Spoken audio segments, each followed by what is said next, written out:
అడ్డగోలు లాభాలు ఎతికారో దేవుని రాజ్యానికి దూరం అవుతారు సుమా అని చెప్పాడు. ఎవరైనా బిజినెస్ చేసే వాళ్ళు ఉంటే మీ అందరికి చెప్తున్నాను, ఎవరైనా ఉద్యోగం చేసే వాళ్ళు ఉంటే మీరు చెప్తున్నారు. చాలామంది అడుగుతారు, మరి ఈ వ్యాపారం చేయొచ్చండి. చెయ్యి, దుర్వ్యాపారం కాకుండా మంచి వ్యాపారం మీద చెయ్యి. కానీ ఆ మంచి వ్యాపారాన్ని కూడా నీ కష్టానికి తగిన ప్రతిఫలమే తీసుకోవాలే తప్ప అధిక లాభడి కనుక నువ్వు ఎక్స్పెక్ట్ చేసావో ఎదుగుదల కన్నా చెప్పండి నీ పతన వ్యవస్థ నీకు నువ్వే గొయ్యి తోకుంటాయో అనుకుంటున్నావు. నీ జీతాలు వస్తున్నప్పుడు జాగ్రత్త, నీ గవర్నమెంట్ తరఫున పనిచేస్తున్నప్పుడు జాగ్రత్త, నీ వ్యాపారంలో జాగ్రత్త, నీకు లాభాలు వస్తున్నప్పుడు జాగ్రత్త.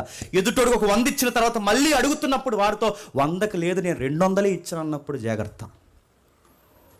మీ ధనం ఏంటో మీకు తెలుసు, మీ కష్టం ఏంటో మీకు తెలుసు, మీ లాభం ఏంటో మీకు తెలుసు. అన్యాయంగా మళ్ళీ చెప్తున్నానండి, ఎప్పుడు గుర్తుపెట్టుకోండి, మన డబ్బు ఎప్పుడు ఎదుటోడి దగ్గర ఉండిపోయినా పర్లేదు, కానీ ఎదుటోడిది ఎప్పుడు మన దగ్గర ఉండకూడదండి. ఈ సూత్రం ఎప్పుడు గుర్తుపెట్టుకోండి. మనం ఎప్పుడు ఇచ్చేలా ఉండాలి. మన డబ్బు వాడి దగ్గర ఉండిపోయినా పర్లేదు, పోనే, కానీ వాడిది ₹1 పలానా రోజు జేమ్స్ దగ్గర నా డబ్బు ఉండిపోయిందని ఎప్పుడు అనకూడదు. నీ దగ్గర అనకూడదు, నీ దగ్గర అనకూడదు, నా దగ్గర అనకూడదు. మన డబ్బు పోయినా పర్లేదు, కానీ వాళ్ళది ఎప్పుడు ఎవరి కష్టం మన దగ్గర ఉండకూడదు. ఎందుకంటే దేవుడు ఖచ్చితంగా ఇవి తూకాలేస్తాడు.